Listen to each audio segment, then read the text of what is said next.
ពីបាតនីជាងតដល់លេងមើលគេតាមទីក្រុង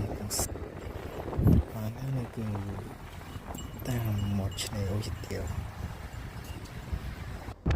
ជិះកាត់តាមនោះ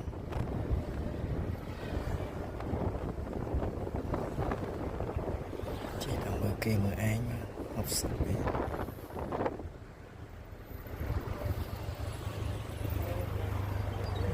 តែស្រស់ស្អាតតាមតូចច្រើនដែរចរាចរណ៍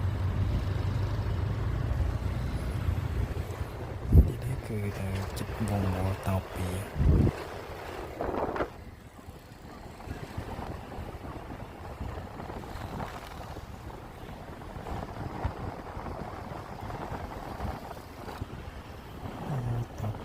ជិះកាត់ទៅដល់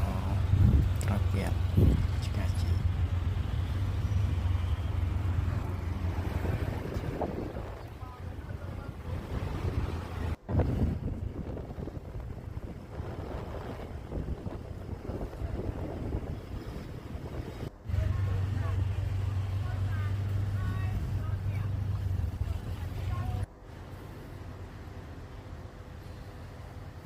នេះគឺទាំងមាត់សមុទ្រនៅ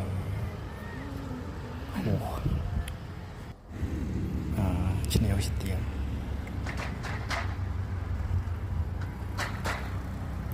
ជាតោកអ្នកអូនហើយ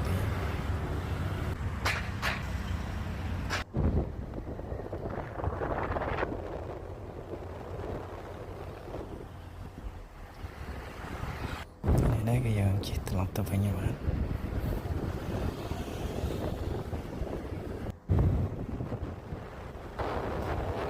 គួយលេងមកផ្លែ